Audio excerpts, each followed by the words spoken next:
ये मीना है और इसकी बेटी का नाम है मुन्नी। पर मुन्नी इसकी सगी बेटी ना होकर सौतेली बेटी थी, इसीलिए वह उस पे बहुत अत्याचार करती थी। सारे घर का काम उससे करवाती और उसे बहुत डांटती। छोटी छोटी गलतियों पे भी वह उसकी पिटाई कर देती थी। जबकि अपने बेटे राजू को वो इतना प्यार और दुलार देती कि उसकी कोई सीमा ही नहीं थी और ना ही उनसे कुछ भी काम करवाती थी। सारे दिन बस अपने बेटे राजू की बड़ाई। और मुन्नी सारे घर का काम करती। मुन्नी की माँ की मृत्यु जब वह 2 साल की थी तभी हो गई और फिर उसके बाबा ने दूसरी शादी की। सौतेली माँ तो सौतेली माँ ही होती है ना। उसने मुन्नी पे बहुत अत्याचार किए, सारे घर का काम करवाती और फिर भी उसे अच्छा कुछ खाने को या पहनने को नहीं देती। एक दिन मुन्नी खाना बना रही थी तो उसका ध्यान कहीं और था और इतने में रोटी जल गई। जली हुई रोटी को देखकर वह डर गई और सोचने लगी कि अब तो नई माँ मुझे बहुत मारेगी। और उसकी सोच सही भी रही। जब मीना को ये पता चला कि रोटी जल गई तो उसने आव देखा न ताव, हाथों से ही नहीं बल्कि झाड़ुओं से भी उस बेचारे बच्ची को बहुत मारा। मुन्नी अपनी गलती के लिए माफ़ी मांगती रही पर मीना ने उसकी एक भी नहीं सुनी। अंत में मीना उसे बोलकर गई कि तेरी माँ मरी, तू क्यों नहीं मर जाती। ये सब सुनकर रसोई में ही बहुत रोई। इस टाइम उसके बाबा भी गांव में नहीं थे।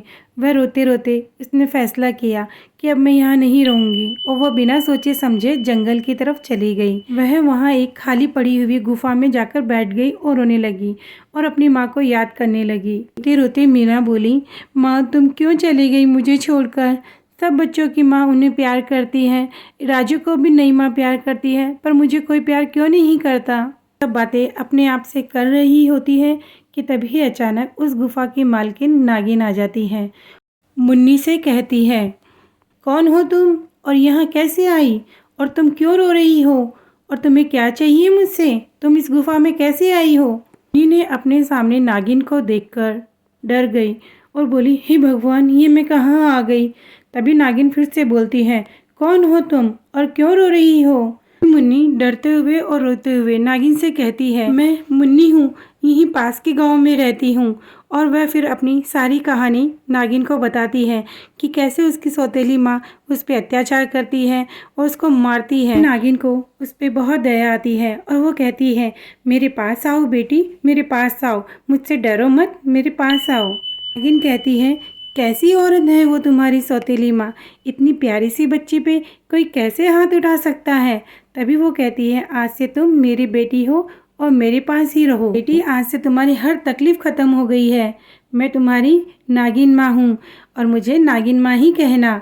तभी मुन्नी उसे गले लगाकर कहती है, नागिन माँ आपका बहुत बहुत धन्यवाद। और इस तरह से मुन्नी को एक नागिन माँ मिली।